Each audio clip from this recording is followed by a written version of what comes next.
My name is Deborah Archibald. I'm the director of the Extractive Resource Governance Program at the School of Public Policy. Our program endeavors to share Canadian best practices on elements related to mineral and energy resource development. So we look at elements like legislation, regulation, and policies that guide mineral and energy development. And of course, there are other dimensions that impact responsible mineral and energy development, particularly how that development engages local and Indigenous communities. And so today's webinar will look at the impacts of Bill C-15 on UNDRIP.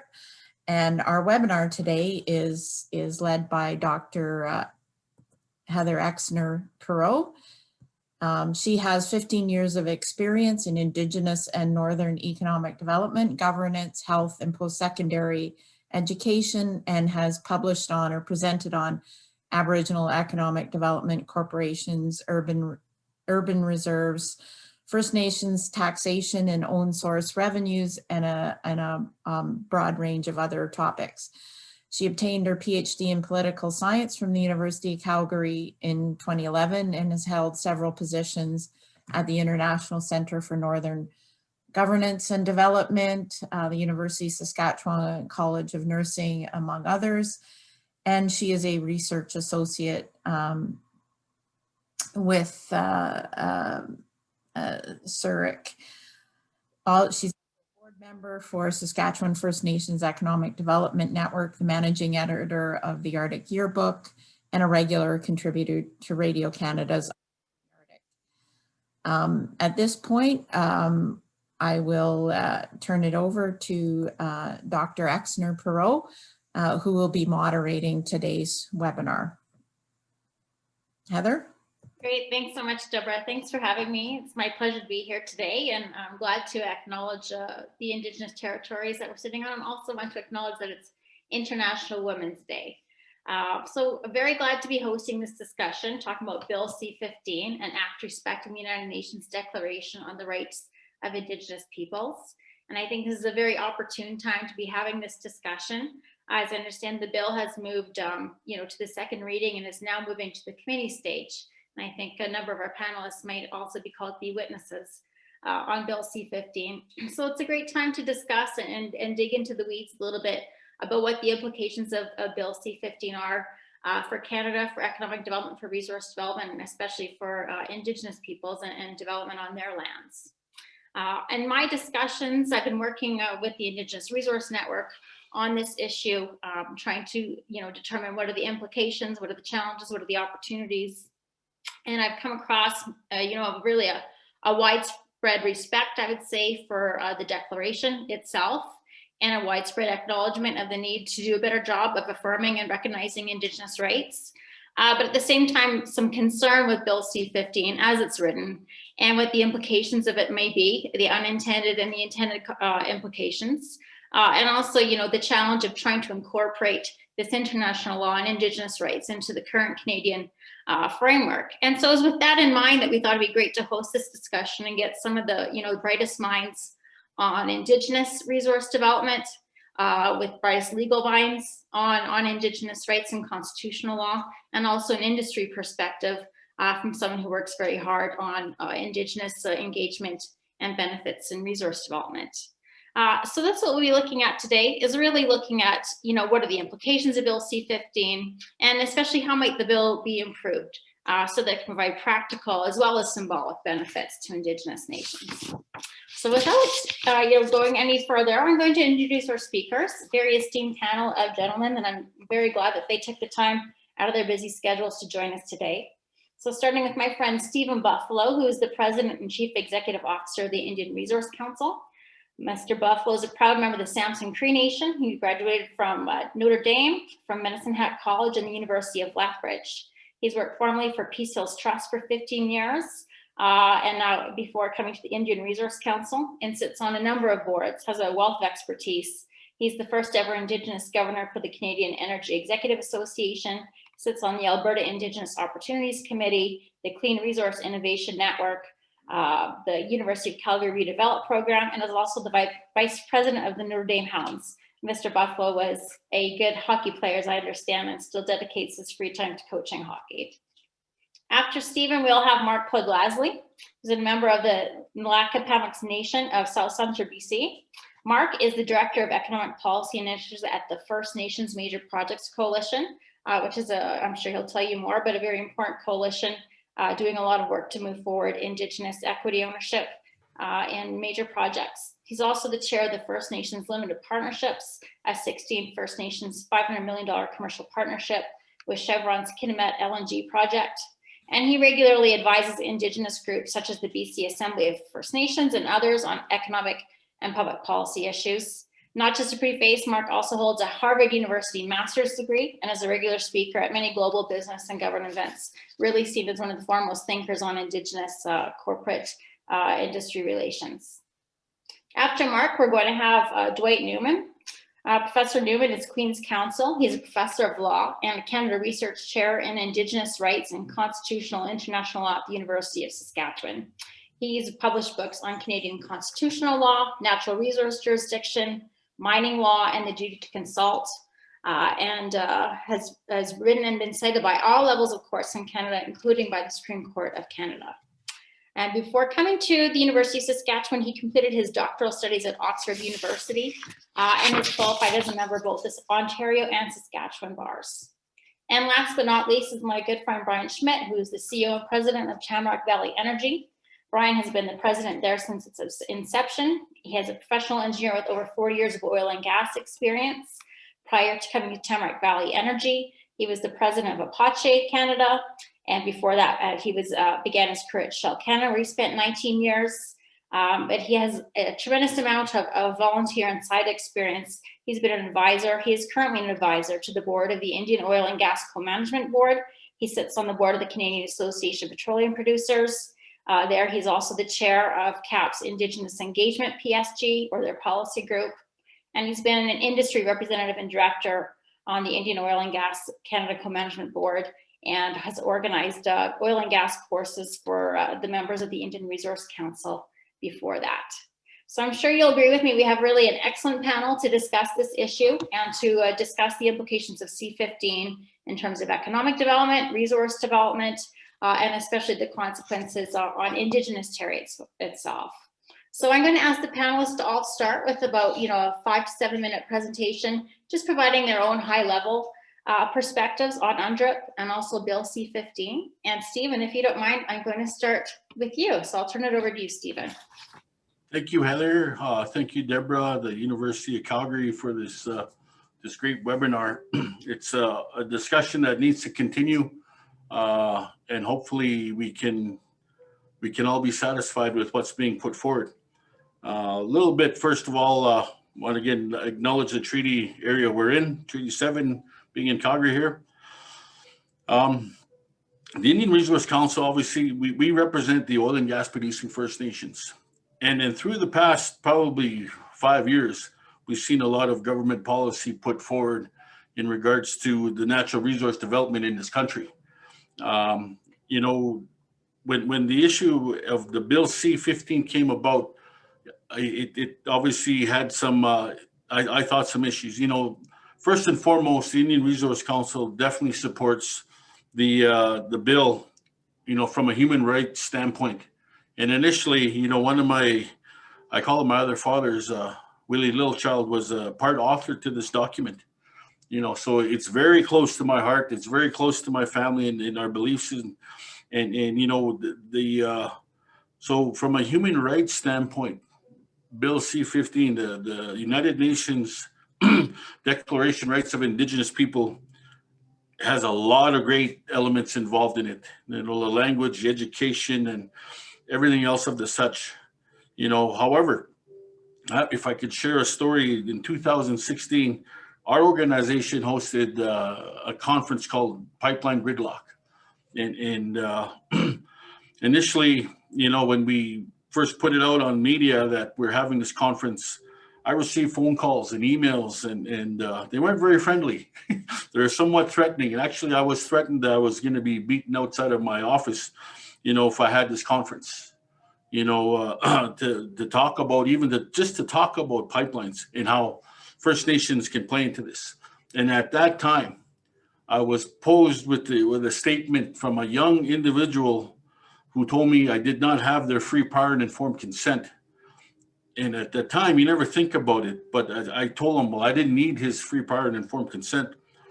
And as we fast forward to today, and what happened in the last little bit with Wet'suwet'en, we hear people say that same statement: you do not have my free, prior, and informed consent. So my issue with that statement is that something that was designed to be a shield and to help First Nations here in Canada has now been turned into a spear to utilize against each other. And of course, with not only the policies that the government put forward, Bill C-48, Bill C-69, our chance for economic development with the infrastructure projects that the country has put forward is now in jeopardy. Opportunities are now taken back because of policy now being in the way. And coupled with the Bill C-15, I see further problems and issues for communities that really want to get away from the traditional Indigenous Services Canada funding, the annual funding agreement that communities see.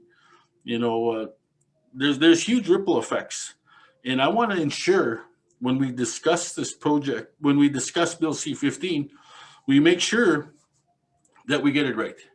And, there's some suggestions that can be done, but I honestly don't know how those can be implemented now. We got to find a way to work together to get our voices heard. Of course, like again, we said, the IRC fully supports the Bill C-15, the United Nations Declaration. However, there's one statement in there that I think we need some amendment, and I think we can all find a solution to move it forward in the proper way. But with that, I want to thank all of the panelists. It's a big honor to be in this panel with the distinguished gentlemen, and I want to thank all the people who signed up for this discussion. This ain't by far the last time we need to discuss it. We need to take it further and find ways to again, our option is to help First Nations through economic development to be self-sufficient, to be sovereign, and to find alternative ways instead of waiting for government to do it for us. Thank you. Great. Thanks so much, Stephen. And you bring up a great point that a lot of the concern or ambiguity, I think, with C-15 is on how we define free, prior, and informed consent, and what does consent mean, and also who gets to represent Indigenous peoples and provide consent, or who has the authority to provide that consent on people. And I think a lot of the need for clarity arises out of that point. So thanks for bringing that up. I'm sure other panelists will touch on that. But Mark, maybe we'll move on to you now and get your perspectives on UNDRIP and C-15 and what that might mean. Great, thank you. And I'm very pleased to be here. And I'm calling in today from the Musqueam territory in Vancouver, just south of Vancouver. And as I mentioned earlier, my name is Mark Podlasley. My ancestral name is Datsha, and I'm a member of the Ntlaka'pam Nation, which is South Central British Columbia in the interior Salish. I am here today representing the First Nations Major Projects Coalition.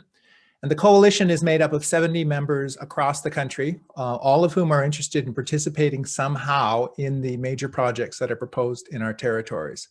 Major projects are defined as anything over $100 million. Our member nations are looking to become part owners of projects as they come through, partly for the ability to direct and mitigate the impacts those projects could have on our territories. But more importantly is to have a revenue stream that'll come from them. Our members are not looking for handouts. What they're looking for is a way to be actively participants in resource extraction or infrastructure around pipelines or transmission lines, power generation, and that's starting to happen across the country. The perspective of the coalition is positive for UNDRIP. One would expect that, being an Indigenous organization. But what's interesting about how the UNDRIP legislation will be implemented is of key concern. UNDRIP is 46 articles, and it's written by Indigenous people for Indigenous people. It's meant to be broad, applied to different states around the world, and different countries have already put it in place or in the process of adopting it. For our members, we see it as a way to become more economically engaged in the economy, and it would be have our say in the developments that will be happening in our territories and benefit from them. The consultations you pointed out have already started, at least the calls have started to come out from the House of Commons on the Standing Committee, because we are moving into second reading. We as a coalition have been asked to present. We've also had our members asked to present, and what we will tell them is that we are supportive of the agreement, but what's vitally important is UNDRIP is supposed to set a partnership arrangement, a new relationship between Indigenous people and the state, and then by extension to companies. So Indigenous people will see things like you mentioned there, the free, prior, informed consent, as a way for us to be more involved, to have a say in what's happening in our territories. The question about whether it's a veto or not is, as far as we're concerned, a moot point if First Nations are directly involved in the projects and have direct benefit from them from an economic perspective. Our rationale is this: if First Nations own equity in the projects, then we essentially are co-proponents. If we're co-proponents, you really can't argue that the First Nations haven't been given consent or had not been consulted substantively. So from that perspective, that allows our nations then to have a revenue stream from projects, which we can use as per Article 4 to further our own self-determination. And then the articles that refer to everything from education to language to promotion of culture will be something that we will be able to do as equals in Canada, and it makes it a much more societally engaged culture. I would like to point out the Major Projects Coalition next week is hosting a seminar on ESG, environmental, social, and governance standards. And we're going to talk very heavily about how the articles of UNDRIP, the spirit of UNDRIP, is actually made material to the investment community, to the institutional investors of this country, who are going to be making decisions about putting money into projects like renewed electrical grids, energy transmission lines, there's railways being proposed. All of these projects will be directly impacted by how UNDRIP is implemented across the country. If there is one thing that we are going to be very strong with in our advice to the Standing Committee, and I'll share it here now, is the implementation. So far, the consultations that have been going on, at least from an Indigenous perspective by government, have seemed to indicate that the government's going to tell us what these clauses mean. It's never supposed to be that way. It's supposed to be an engagement between First Nations and their host states. That was the intent when the thing was passed by the United Nations. And we'll be very strongly wording that the resources and the ability for First Nations to engage must be made very clear and available as this thing is implemented. Fantastic. Thank you, Mark. And you raise a really great point too. And the work of the FMNPC has really been spearheading this, but we're entering a new era in Canada where I think Indigenous nations will be as you said, the proponents of projects and the owners, the equity owners of projects. And that's a very different way of looking at things. I think in the last 2 or 3 decades, we very much focused on kind of an antagonistic relationship between industry and First Nations. And now we're starting to see First Nations, be those proponents. And that will have a lot of implications for how these things are interpreted. So I think that definitely comes into play when we think of what is C-15 meant to accomplish and what its consequences are. So thanks for that. And our next speaker is a very esteemed legal professor. We're a foremost expert on this subject. And so I'm very interested in hearing, Professor Newman, from your perspectives on how C-15 was drafted, what the legislation is going to accomplish. Okay, well, good afternoon, and thank you very much for having me as part of this discussion. I'm really honored to be here with my co-panelists, and this is such an important discussion to have because it's a bill that has a lot of implications. I want to acknowledge that I'm phoning in from Treaty 6 territory in Saskatchewan, and I guess with that, I'll get underway and just say that I'm providing a bit of a different take because I am offering a legal perspective on the bill. So that could be boring. I'll try not to be too boring. But this is a bit different than the perspectives that sometimes come across, because a lot of the discussion around Bill C-15 is around the symbolism of the bill. And it's obviously symbolically very important for Canada to take steps to recognize international Indigenous rights. That said, because it's been introduced as a bill that would become a statute, it's important to think about what are the actual legal implications of this particular bill that aren't just symbolic. The bill has to be thought about like other statutes because of the fact that it has legal results and implications. In terms of what it's meant to do from a legal standpoint, the bill has a section that that's called the sort of the purpose clause to the bill. In section 4 of the bill, there's a statement that there are two purposes. One of those is to affirm the Declaration as a universal international human rights instrument with application in Canadian law. And the other is to provide a framework for the Government of Canada's implementation of the Declaration, just going on what's in the bill itself. Now, a purpose clause normally doesn't have legal effects other than in respect of the interpretation of the rest of a statute.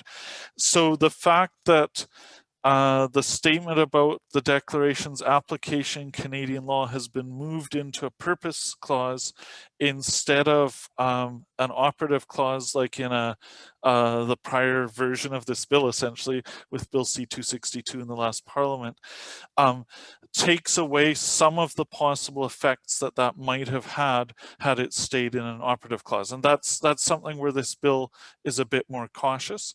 On a phrase that didn't have any previous use in a Canadian statute, and so that created a lot of uncertainty with the old bill. That's actually reduced here in some ways compared to Bill C-262, that uncertainty there. At the same time, Bill C-15 has a very long preamble. It's actually one of the longest you'll find in statutes, and that has implications for what its purposes could be as well. Some parts of that are phrased a little differently than other sections. And so the clause in the preamble that struck me as interesting is where it says the Declaration is affirmed as a source for the interpretation of Canadian law instead of as a source having application in Canadian law. Now that gets into a technical distinction, but it may actually suggest something even smaller according to the preamble. Other parts of the preamble, though, talk about what it means to have a framework for implementation of the Declaration, and those align with a key operative section to the bill. Section 6 of the bill says that there's going to be an action plan created, and I'll skip over all the wording of it, but an action plan to achieve the objectives of the Declaration. So the action plan isn't actually aimed at fully implementing the Declaration, but aimed at achieving its objectives. That actually lines up with Article 38 of UNDRIP itself, which doesn't envision that the whole of UNDRIP will be just put into legislation as is, but envisions that there would be steps to try to achieve its objectives. But the contents of that action plan would need to be developed over the coming years, and it's not a fast process that's set out in Bill C-15 on that. They're talking about a 3-year process to create an action plan. So when there are things that maybe should be done faster than that, I just hope Bill C-15 doesn't distract attention from things that need to be done faster than that. The other operative piece to the bill, and I should wrap up quickly, but I'll just say Section 5 commits the Government of Canada to all measures necessary toward ensuring that the laws of Canada are consistent with the Declaration.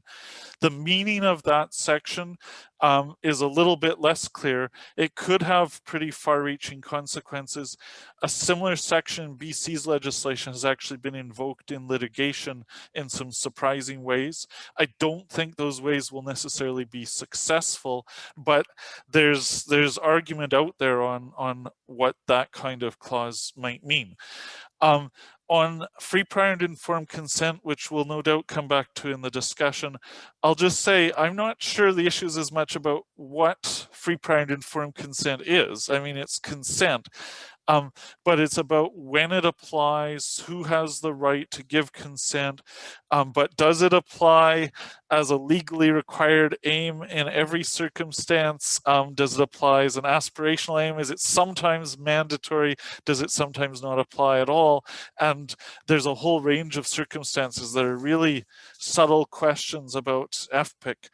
But FPIC isn't all that's in UNDRIP. People should be thinking about what does it mean to have C-15 that also has commitments in respect of land rights in UNDRIP that have varying interpretations and might change some things around, or rights in relation to natural resources where there could be a bit of uncertainty put into play concerning who owns certain natural resources. Those are some complicating things.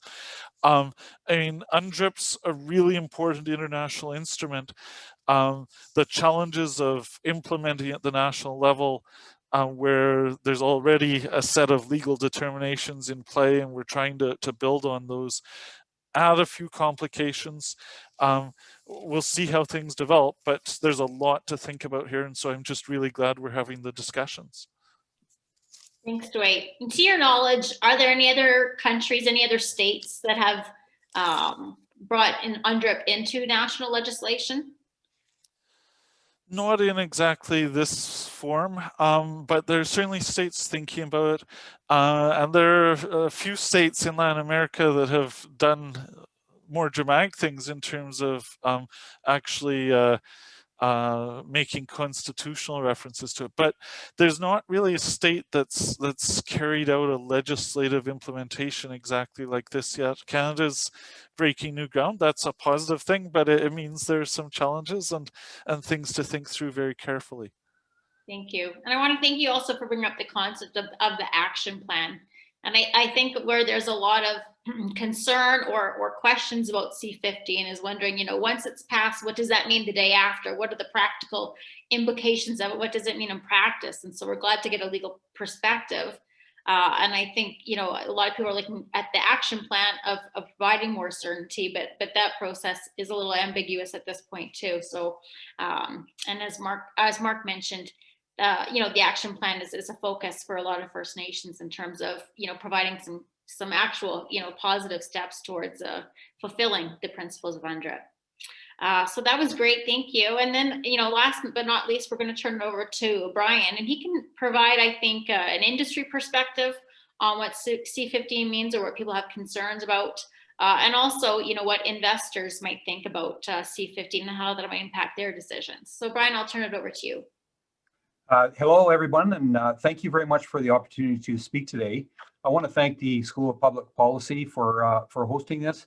I think it's through communication that unintended consequences and policy can be avoided. And so I'm very much looking forward to the outcome of today's discussion, but also ongoing discussion in specific the action plan and how we can put that together. Our sector's made strides in developing relationships based on trust and respect. Wasn't always the way with our industry and First Nations, but it is right now. And I think we're realizing that the only way we're going to get major projects to occur is if we, our partners hand in hand, advance them together. We look for ways of on reconciliation and share the benefits and opportunities arising from our resource development. We own our role in reconciliation and will continue to embrace it. ESG continues to be of prime importance for our member companies, and an emphasis on improving the lives of Indigenous people is key to positive ESG outcomes. While our partnerships with Indigenous range from housing initiatives to environmental monitoring programs to jobs and training, our most observable contribution is the driver of economic development and opportunity. In the oil sands alone, we spent about 1.8 per year between 2013 and 2016 procuring goods and services from Indigenous owned businesses. We offer good paying jobs close to home, and Indigenous employment rates in oil and natural gas exceed the Canadian average workforce. Indigenous companies are 40 times more likely to be involved in the resource sector, than the average Canadian business. And the downturn in our sector has been terrible for Indigenous communities and businesses for whom we work. We do support, CAP does support UNDRIP and the principles that UNDRIP underlies. However, there's an important distinction between UNDRIP and the legislation that is proposed. Our industry supports the development of an action plan that fosters change and sustainable outcomes with Indigenous peoples. Done well, the action plan will be a powerful tool to build alignment of expectations between governments, Indigenous peoples, and all Canadians. Done poorly, and any rights gained are meaningless if we cannot attract investment or business partners to develop resources. Resource development has been one of the strongest avenues for building Indigenous prosperity in Canada, and it's critical that UNDRIP implementing legislation will be well designed and continue to support investor certainty and Indigenous community economic opportunity. Ambiguities in the current Bill C-15 put these opportunities at risk by introducing uncertainty around project consultation and approvals, new avenues for legislation of settled law in Canada. As tabled, this could compromise the ability of the natural resource sector to attract investment, and it's critical that the legislation be well designed and clear in order to support Indigenous economic opportunity. Uncertainty is not limited to UNDRIP. It's Bill C-69, Bill C-48, and other policies that introduce unacceptable investment risk. It's led to over $120 billion of major project cancellations. Hundreds of millions of dollars in consultation has been wasted by cancellations, including projects that are Indigenous owned. Indigenous equity was ignored in the cases where these projects were canceled. How many on this call would put their own money on a major project, linear project, that will maybe start in 10 years? The investment community has already believes that only First Nations and governments can build, not the private sector, because the risk profile is too great. The action plan is a chance to get this right, fix uncertainty, fix the current legislation that exists, and make sure that the rules are clear for investment. Thank you. Thank you for that, Brian. And I want to mention that I was in a discussion with someone from the BC Business Council, and many of you will know that BC has already passed its own bill, Bill 41, in support of UNDRIP. And he thought that, it had created some uncertainty and that there was a 1% risk premium on resource projects in BC as a result of that. And, there probably is a standard above which some projects are approved and aren't approved. And as more First Nations want to become owners and project proponents and attract investment, that certainly has implications. So I thank you all for your comments, and I'll take my prerogative as chair to ask a few follow-up questions before I certainly will get to many of the great questions in the Q&A, and I'm tracking them now, and we'll get to them and invite everyone else to put some questions in the Q&A as well. So Stephen, I'm just going to come back to you because I know you're passionate about this, and I've heard you speak before about how people are coming to you and saying that, they get to decide, it's their free, prior, informed consent about what you get to say. And it really raises the big question of who is a representative institution of Indigenous peoples, who gets to decide, who has the authority to say yes or to say no to a project. And with, I've also heard other investors say, with Sudan, they thought they had done it right. The 20 First Nations, the band councils on that route had approved. They thought it was a model, for attracting investment and getting First Nations consent. And in their minds, it had backfired on them, that there was risks that they hadn't foreseen because they didn't understand the politics of the First Nations in that region. So in your mind, who can make a decision on a nation's behalf, and how do we determine that? Thanks, Heather, for the question. And it's definitely a tricky one. And, there'd be definitely a pot of coffee to put on, and you can really chase this around. But, through the history of our Indigenous people, we weren't introduced to the democratic system until we were so-called settled, but as you see, some of we advanced to now, a lot of our communities have developed their own election laws and identifying the leaders of the community. And which is now accepted because, if you have a democratic elected system, you're conforming to what what the Indian Act is telling us to do. And is it a good thing? Yes and no. There's pros and cons to that. But we also have to recognize through the history is some of our communities, especially in BC, is most noted, the hereditary chieftainship. And of course, that holds a lot of merit and definitely probably more spirituality there than anything. And you know what? They speak for their people, and you can't change that. But that has to be accepted. You know, Canada needs to know that some communities will choose to stay in their system as selecting their leader. Now, the problem that we saw come around is that, you know, through a democratic system, you know, like you mentioned with the Coastal GasLink, 10 of the chiefs that were elected by the people agreed to be partake in the ownership of the Coastal GasLink. And, you know, when you think of it from 30,000 feet, it's an awesome situation. You know, there's not only equity stake, but there's jobs, you know, and future employment for the people. And quite honestly, if something's going through my backyard, you know, I'll be the first to react if anything happens, you know, as a catastrophe or anything, and be able to respond. You know, and of course, there's definitely some benefit to working in pipeline monitoring and all that.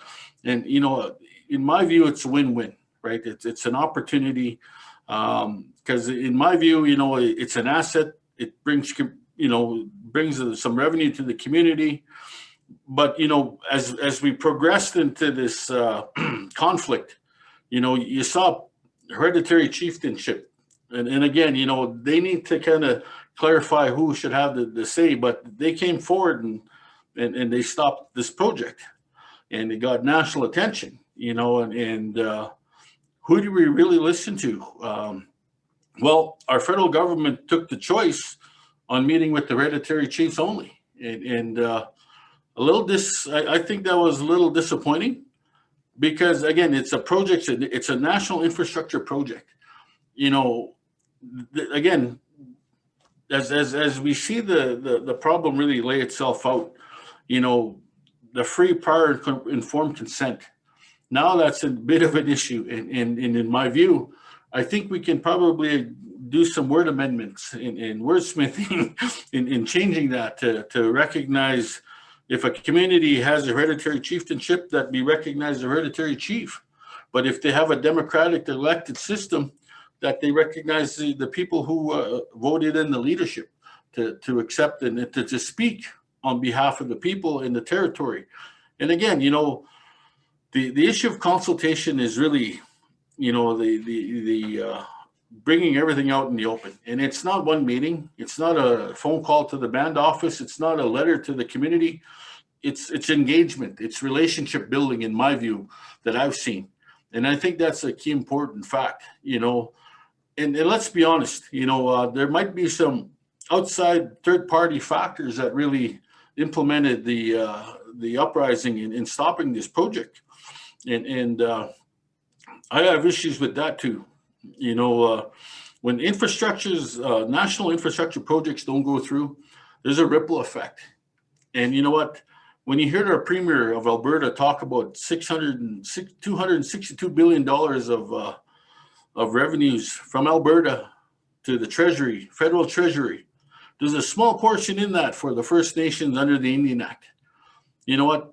The more and more we deplete the national infrastructure and the taxations aren't being collected from Canada, you know, our people, the First Nations, our populations are growing, our demographics are growing. And you see it today. You know, the government can't even fulfill the basic needs of water, clean water to some of our communities. And that's really disappointing. You know, the more and more policy comes forward that impedes our relationship or impedes our economic development opportunities, the more and more we're going to be stuck in the back, you know, and more projects going by. And you know what? The only ones who can really take care of the needs of our communities are ourselves.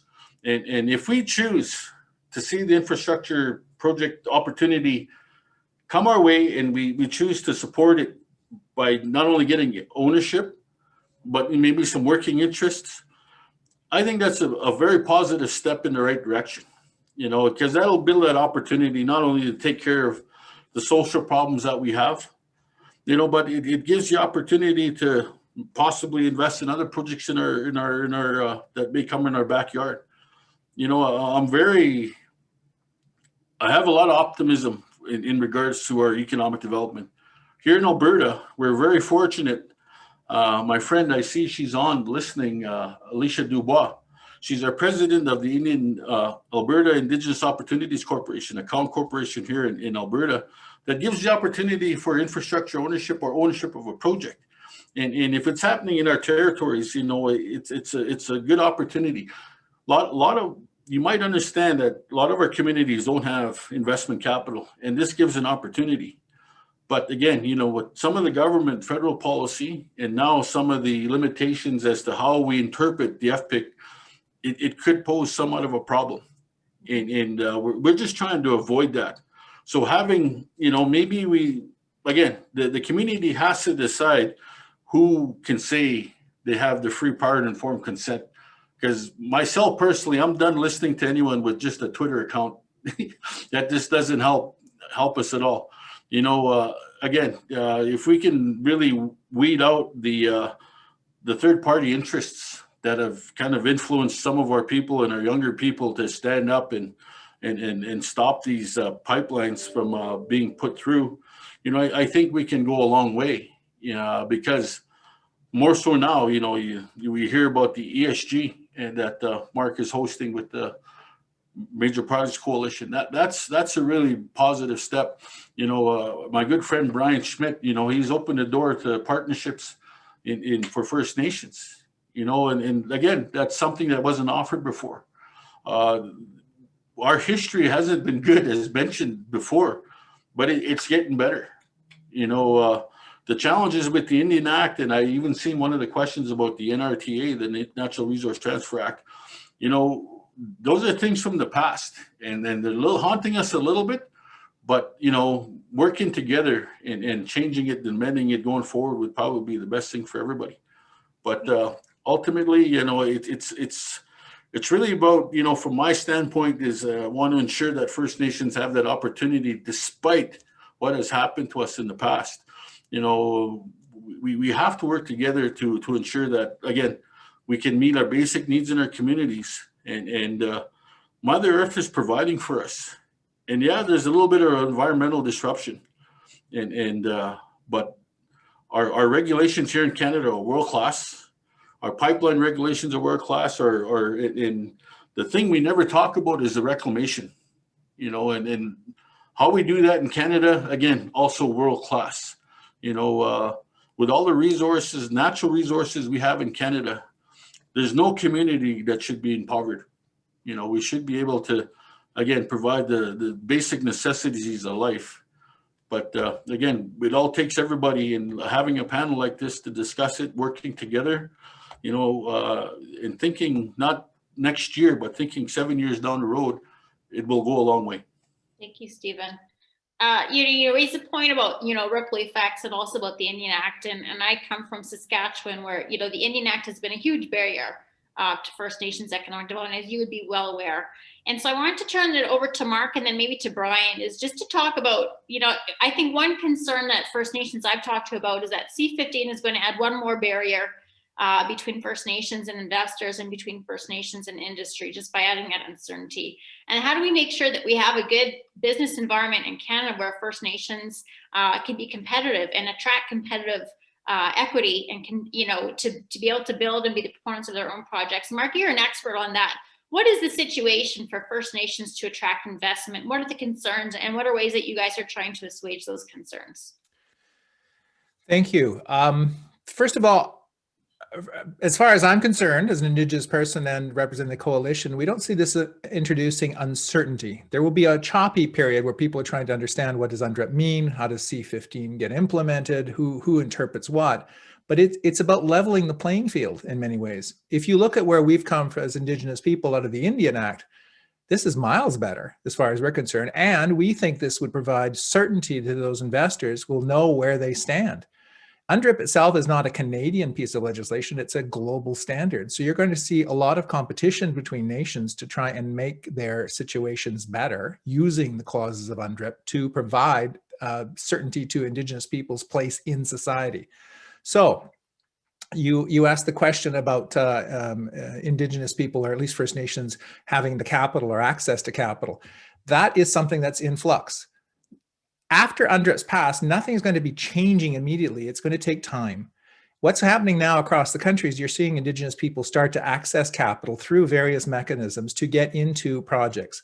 Part of that is by industry, who have made capital available or have assisted First Nations get to a situation where they can direct revenues that could come from projects, usually regulated returns. It's much easier as a First Nation to leverage returns going forward through things like the First Nations Financial Authority, which sells bonds and debentures in Toronto and New York to leverage the revenue streams that First Nations will be seeing in the future to present day. You also see things mentioned that Mr. Buffalo mentioned too, the AIOC, which is the Alberta Indigenous Opportunities Corporation, which is assisting First Nations with loan guarantees to reduce the risk for investors to partner with First Nations to ensure that these projects come online and then benefit not just Indigenous people, but Alberta and the industry and the taxpayer. And these projects then can go forward. So they're providing the certainty to that. The Ontario has the Indigenous or the Aboriginal Loan Guarantee Program, very similar, and that has enabled a lot of First Nations to get into equity situations on important infrastructure that the country needs. There's one thing that gets lost, I think, at times in this whole discussion around UNDRIP, is that it's an Indigenous piece of legislation directed towards improving Indigenous only. No, it's to provide a better society that is equal across the board and, if done right, will provide the certainty to the investment community that they know where they stand going forward. You mentioned, it was mentioned early on ESG, and when we have a report, the primers on our website, we looked into the standards worldwide, and of all the aggregated standards on ESG, which you'll come from abroad, there's only one reference to UNDRIP in one of them, and that's under SASB. GRI, which is another one that used globally, only refers to Indigenous people as a threat. And at that point, investment would only be, any Indigenous interest is only made material if Indigenous people protest or lodge an official legal complaint. So your question is it a barrier and uncertainty? No, we don't see it that way. We see this as providing certainty, provided there's a partnership between all the parties. Thank you very much for your comments. I'll turn it over to Brian. And Brian, maybe you, from your perspective, you do a lot of work and you have investments right on First Nations reserve land, and dealing with the IRC, working with the IRC, you've had a lot of experience of what are the difficulties they have in attracting investment. So if you can speak to that, but then maybe also to Mark's point is, what is an ideal scenario? How can we use C-15? How can we use the action plan as a better way forward, so that we do get through this period of flux and we do move to, obviously, I don't think anyone likes the status quo. It's not working for Canada, it's not working for Indigenous nations. So what do you see as the best way forward where you can have, that investment and be partners? Mm-hmm. Well, thank you. And I'm very interested to, listen to how Mark's perspective on this is as well.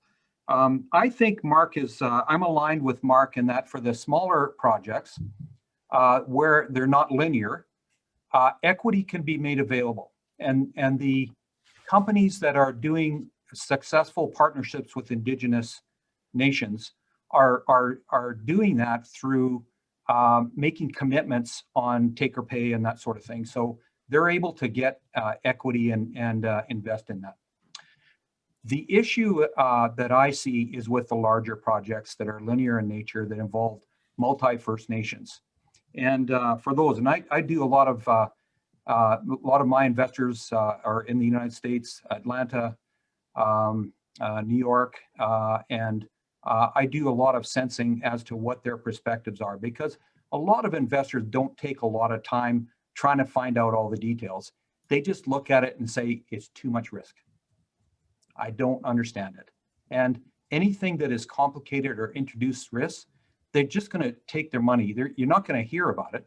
They're just going to invest it somewhere else where there's less risk. And right now, Canada is seen as a very risky place to invest in linear projects because of the uncertainty that our relationship with Indigenous peoples propose. Even with equity ownership, Gateway was canceled. KXL was canceled with equity ownership. So we need to find something We need to take this to another level. And I really think that the only way a project will get of a linear nature will get done is if it's actually led by Indigenous peoples and backed by government, because private interests will not take that risk. Now let's talk about the uncertainty in UNDRIP and the action plan, because it's a very important. I agree with Mark that action plan is going to be key to reducing uncertainty, and that's why we're putting so much effort into that. Do federal governments and provincial governments retain their authority to make decisions on the broad public interest? I don't know. And if you don't know, then you might need consent of 50 First Nations in order to get a linear project approved, any one of which can stop it. Now, we can argue, well, oh no, they can't really do that. They can't really do it. Doesn't matter. It's risk.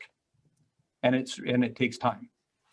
Second thing, yeah, FPIC, it's going to be, how is that different than our current practice of consult and accommodate? And how is it the same? I think we need to clarify that in the action plan and make that crystal clear. And as we talked about earlier, which Indigenous institutions are recognized?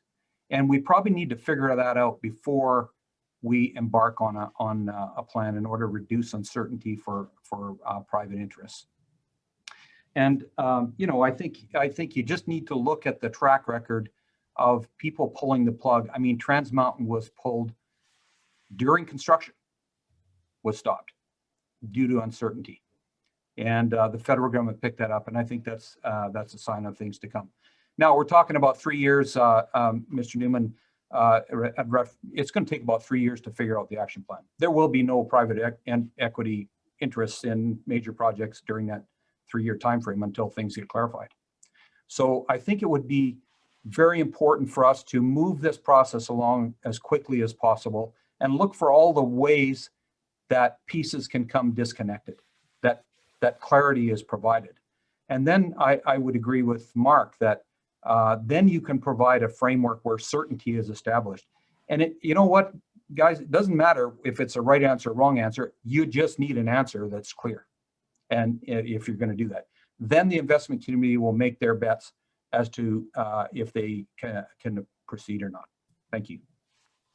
Thanks, Brian. And that's a great time to turn it over to a lawyer because it's your job to make it clear. So Dwight, looking at C-15 legislation as it's written, where do you think are the areas that make it susceptible to legal challenge? Or where are there areas you think that legally it could be tightened up, for example, in amendments before it goes through, so that some of those questions are answered now instead of after the fact by a judge, you know, in a legal challenge later on?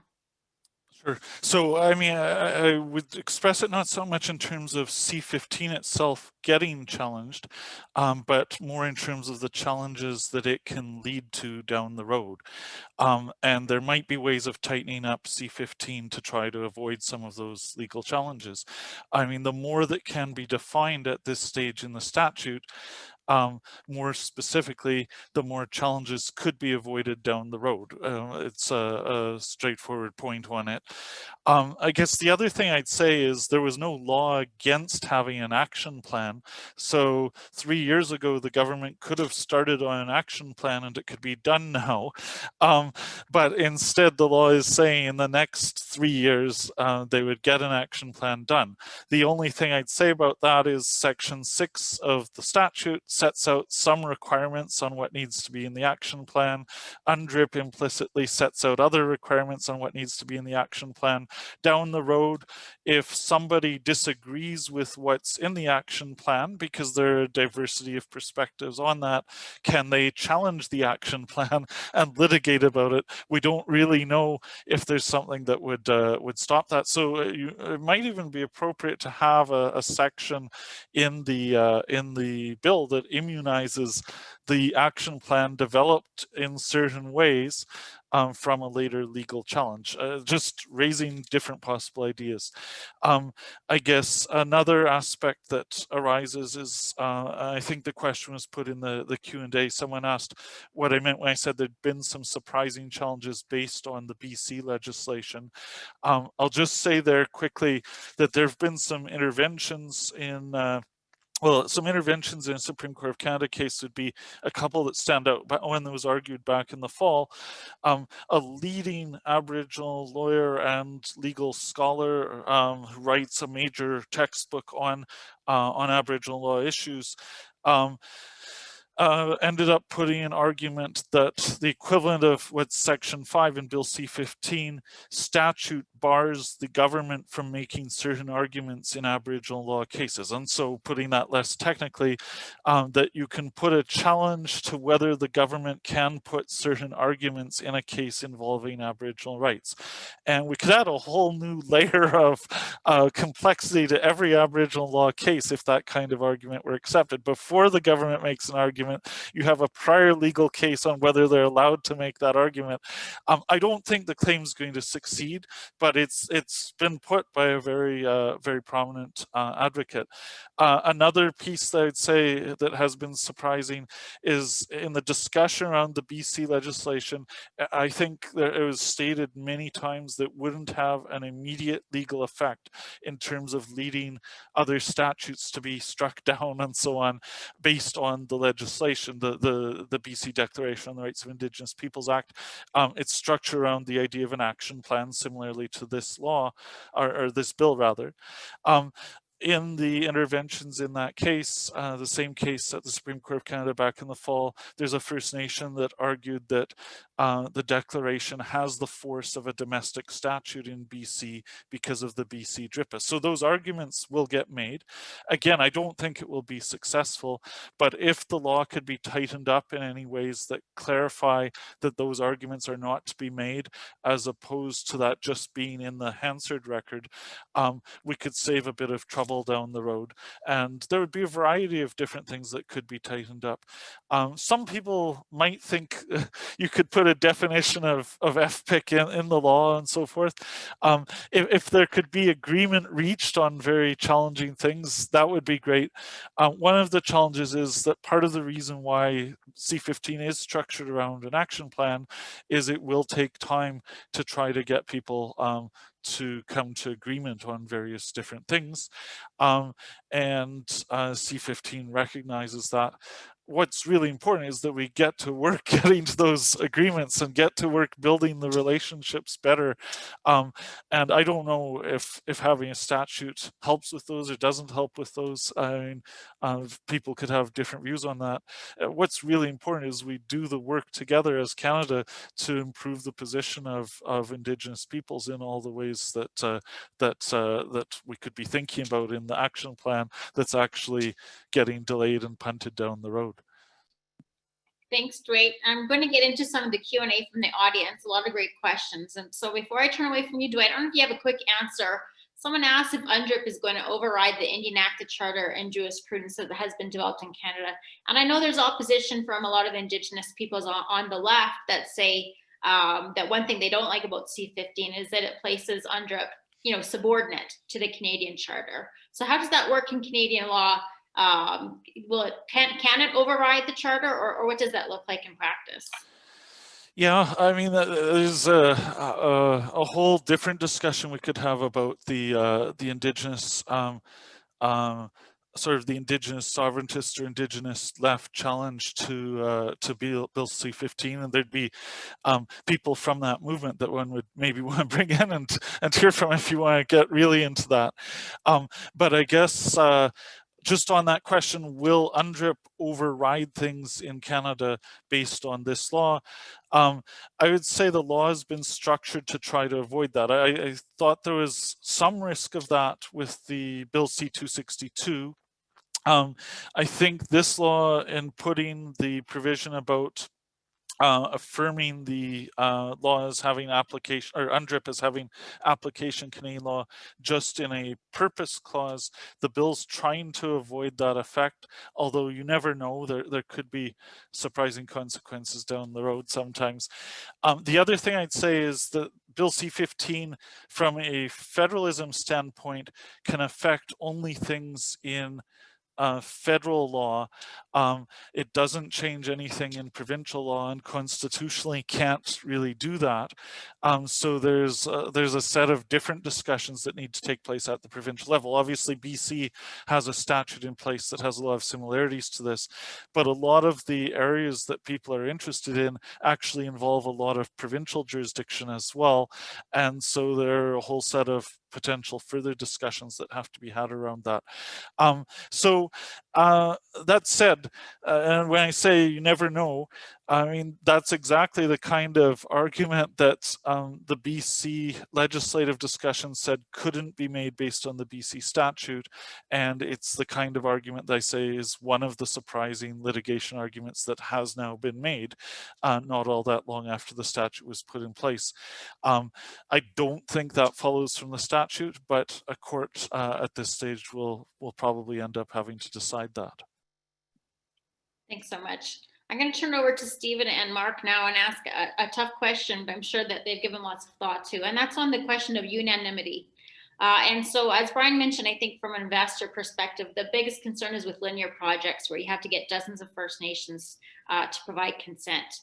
And I know you two are both, you know, at the forefront of two large First Nations coalitions. And I'm wondering what the discussions are on that. And TMX is an obvious example for a lot of people to try to understand, is, you know, where, you know, 120 were in favor, didn't oppose, and 9 were opposed. And in the end, under current jurisprudence, you know, the federal government said that it could go for that. There was, you know, that you couldn't, there was no veto, you know, for a handful of those First Nations, that there was a reasonable accommodation, and that there was some public, some room left for what is in the best interest of the public. So I'm wondering, what are the discussions in your organizations in terms of, is unanimity expected? What happens if 1 out of 100 First Nations, you know, denies consent?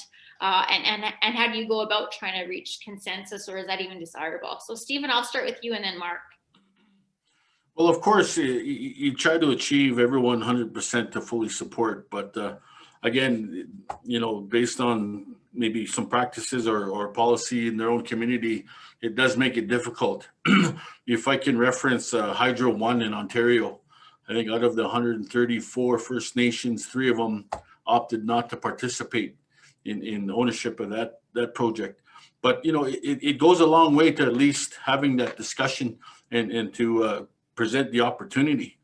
Again, you know, it's really, it is a difficult task, and for the most part, you know, some communities rely heavily on the federal government to assist in the programming that is set up under the Indian Act. And again, it's, in my view, it's not enough. It just doesn't work, and there's so much pressure for communities to be sustaining.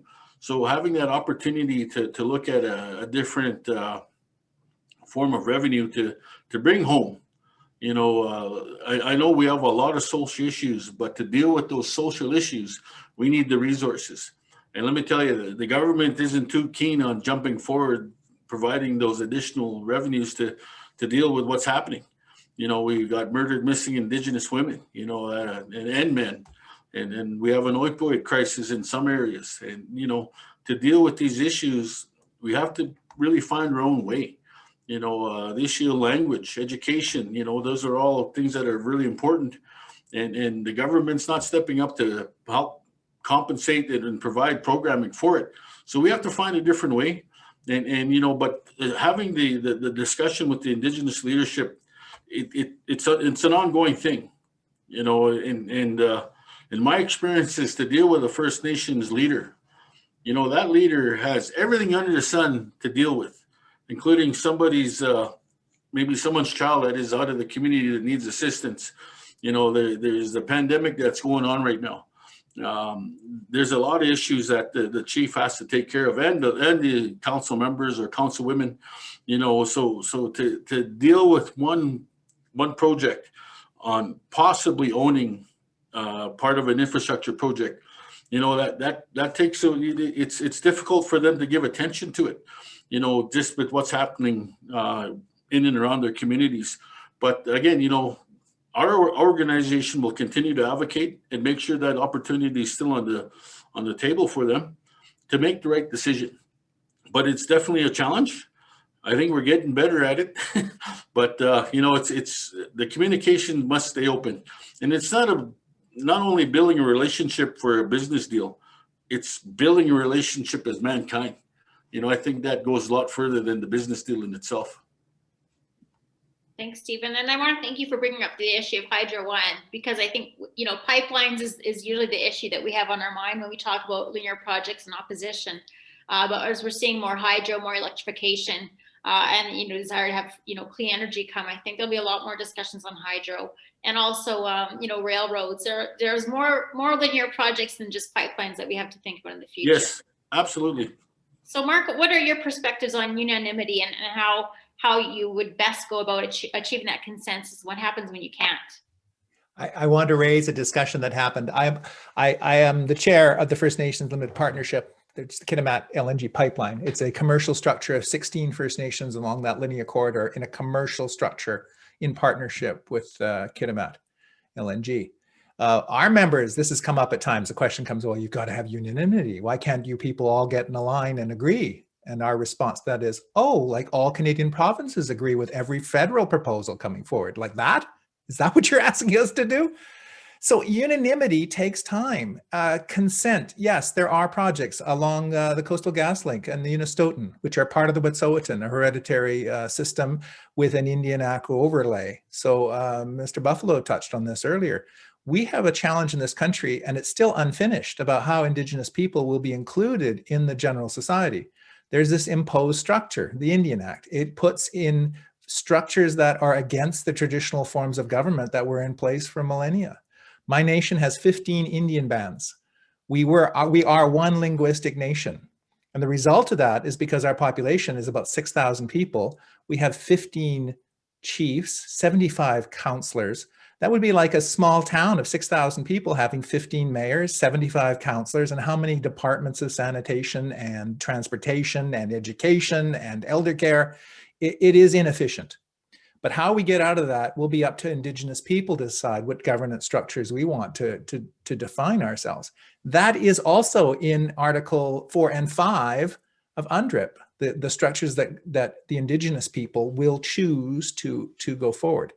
So in terms of linear projects, Mr. Schmidt's right. I don't think a linear project is going to go forward in this country without substantive Indigenous leadership in place to ensure that all the communities have their interests met. It will be a challenge, but this country, it is being done in some places. In some places, you now have the east-west tie in Northern Ontario.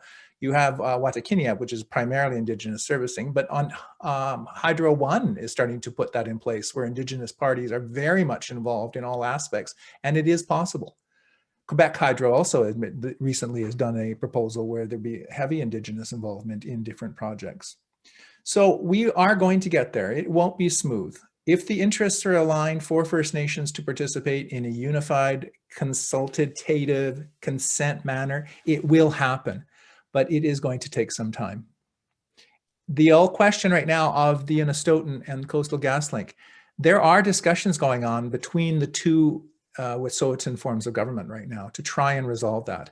We as Indigenous people are not opposed on the balance to industry or development. We are pro-smart development, and that means an inclusionary part for being in our territories. Thank you, Mark. And you raise some great points that I want to turn over to Brian. And I think everyone on this panel, the one thing that we absolutely do agree on, I think, is that we do want to see Indigenous people engage in resource development and benefit from it, and use that to become self-determining, to have economic self-determination. And I always like to point out that UNDRIP also guarantees the right to economic development. It's the right to say yes to development also. And so, Brian, from your perspective, and you've done so much work with First Nations and invested with and on their lands, what are some constructive opportunities that we could do to enhance investment and to enhance that business competitiveness and bring more development to the Indigenous nations that want to see it? Thank you.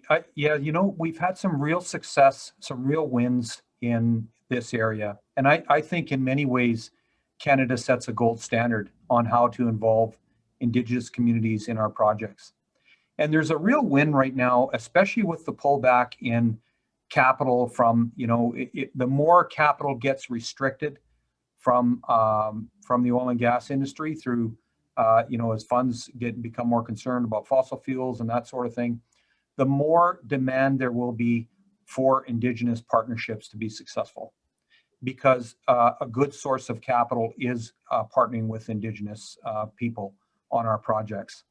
And when our cost of capital becomes very expensive, then we are more willing to give guarantees of returns on infrastructure projects to First Nations. So I think it's a natural fit. I really do. I just think that if these larger projects are ever gonna get off the ground, it has to be Indigenous led, not participants. It needs to be led by Indigenous people. And what that means is that they'll present their own risk case to investors to attract investment. And then the investment community will decide, is that worth taking the risk or not? And so I think Mark brought up a very good point, is that if you want, I think it's a real window of opportunity for Indigenous people to embrace it. Because right now, I don't think the private community will embark on it. So I think the alternative is to have First Nations propose a project. The economic opportunity is there. There is a huge benefit, economic benefit to some of these large projects. It's just that private money won't take that risk right now. So I think I'm positive that, Dr. Exner-Perot, you talk about my relationship with Indigenous partnerships. Steve and I are embarking on some partnerships together where there is a real win-win. It's just when you have so many nations involved and one can put a fork in it, that no one is going to really start out of the gate. And I would ask the question here amongst the panel, or anyone sitting there at home watching this, would you put $2,000-3,000 of your own money in to something like this? And if you would, then I think that's a positive sign. And the best case, or the best check to see if private money will come in is just watch the projects. Are they being canceled or are they being proposed? And we sit in a very tough situation right now where nothing is being proposed and large projects halfway through are being canceled. That's very difficult.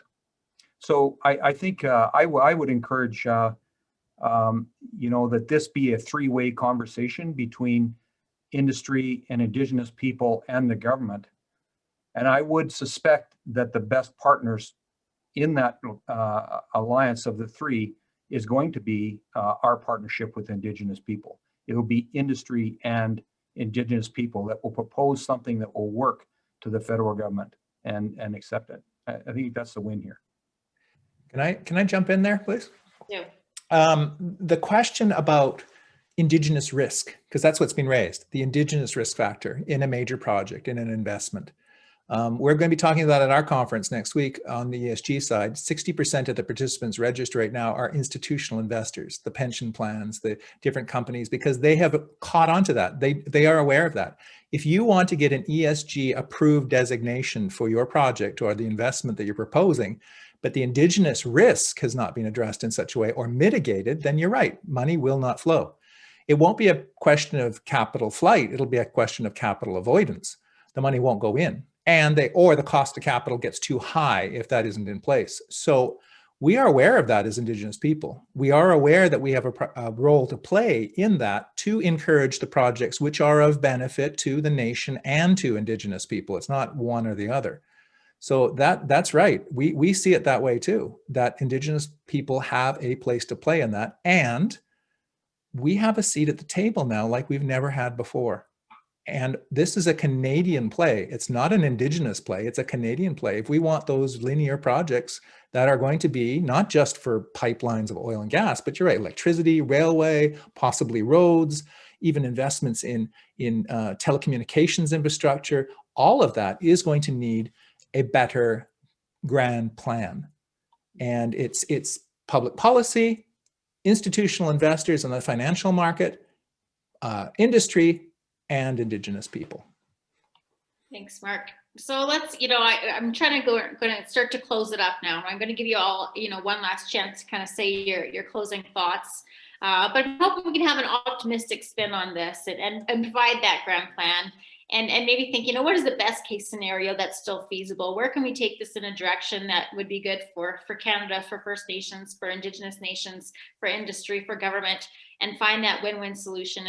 And I like to think, I think when the duty to consult decisions came down in 2004, 2005, there was probably a lot of fear involved in that. And it's turned out, that, it has evolved and it has turned out, and it's done a huge job of lifting up First Nations and Métis and Inuit nations to be able to participate more and benefit more.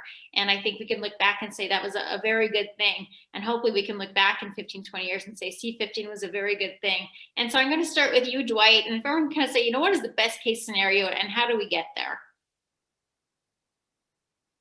All of that in 30 seconds or so.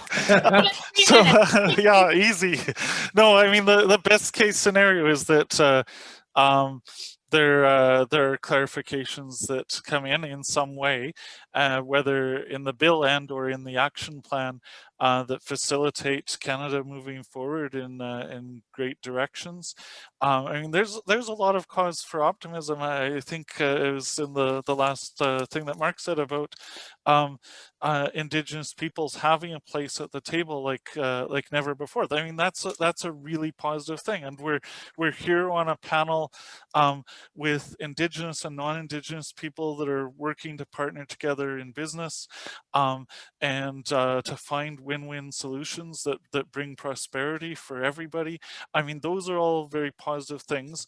And if Bill C-15 in some form can help to get there, that's great. I guess there's a lot of work still ahead in terms of getting there. And as I say, maybe there can be amendments to the bill that improve it. Maybe it's all about getting the action plan right, whether it is or isn't attached to a bill, because as I say, the action plan could be underway right now. And it's about finding good policy improvements that bring more clarity for everyone and bring improvements for everyone. And that's ultimately going to require a lot of leadership and execution that you can't just prescribed by statute, in a sense. I guess I forget who made the comment earlier about water on reserve, but I guess there needs to be execution on something like that, because that'll probably be in the action plan if it's not done by then, and then it still requires someone actually doing the steps that are required in the plan in a way that gets things done. And so in a best case scenario, all of those things happen, and we all get to a better place where we can walk those paths together. Thank you so much, Dwight. Stephen, I'll turn to you next for your brief summary. Well, again, want to thank everyone, the fellow panelists, yourself, Heather, and Deborah, the University of Calgary. It was a great discussion today, and then interesting some of the questions that we're seeing coming in. This dialogue will continue for a really long time. And quite honestly, I don't think there's one political party in Canada that has it done right. But, you take those barriers down and you get people that, that can contribute to the discussion. I think something collaboratively can come forward out of all of this in regards to the declaration. It has a lot of positive initiatives. And I hope definitely we can see it go through to ensure that Indigenous people in Canada, can be treated fairly and equally. And then if it sounds like a cliche, it isn't. Like we've been looking for fairness, obviously since I was born, but ultimately, there's a lot of wrongs in the history of Canada and First Nations. I want to really give a big shout out to my friend, our Premier Jason Kenney, and his ministries, Sonny Savage and Minister Rick Wilson. This province and the relationship with First Nations and what they've initiated has never been done before for First Nations. I know everyone's beating up our political party and all other aspects, but a lot of things out of control because, you know, our resource development in our oil and gas sector has taken a big hit, you know, and you know, we need to continue to work together and find those innovative ways. You know, the Alberta Indigenous Opportunities Corporation is just one faction that can help, you know, repair a lot of things that were done in the past, but ultimately look at going forward together, you know, and I hope the declaration can be utilized in the right way to ensure that the economic development opportunities still come forward, you know, and again, you know, just like I always say, I'm always wary of that person that's supported by maybe the Sierra Club or the Koch brothers, you know, the outside influence to landlock our resources here in Canada. You know, the killing a keystone, I always look for the silver lining. You know, killing a keystone really means that we got to find a different customer for our oil and gas, you know, and if it means we're going across the ocean, I think that's what it means. You know, and if anything I can tell our Prime Minister maybe is, let's stop importing the oil and let's utilize what we have here in Canada, here, especially in our province. And you know, I think that would be probably the best thing. If we have to put it on rail, well, let's beef that up to make sure that nothing bad happens. You know, if we can't put a pipeline in the ground, but ultimately there should be, we should be utilizing our own resources here in Canada to service ourselves, and you know, working together, including First Nations. From the initial start goes a long way, as opposed to this is what we decided for you. I think we're done playing that game. And I'll agree with Mark and Dwight, you know, the Supreme Court made some key decisions for First Nations to be at the table and for our rights to be recognized. And it's really up to us now to utilize that and help put our communities in a good spot, you know, and I'm hoping that we can continue to move together in this collaboratively, industry, government, First Nations. You know, I think we'll go a long way. Thank you. Thanks so much, Stephen. Brian, I'll turn to you next for your concluding thoughts. Well, I think I just want to thank everybody that's here and the objectives of why we're here. Because this is all about improving the lives of Indigenous people. And in that we're all aligned here. That I think, you know, all the majors have either left Canada or are leaving Canada. And what you're left with is a group of Canadian companies that really care about what this country is about and really care about the Indigenous partners that we work with. And so I think that the silver lining that I can leave with you, Dr. Exner-Perot, is that you have a willing industry that wants to go to the federal government hand in hand with a recipe that works through that action plan. And I think we've got some great examples of partnerships that work already that we can take and use as a template. And so we are going to put forward some specific recommendations after consulting with our Indigenous partners. And I think our Indigenous partners, many are willing to do the same. And I think we're going to have some good outcomes. As Mark said, it's going to take some time.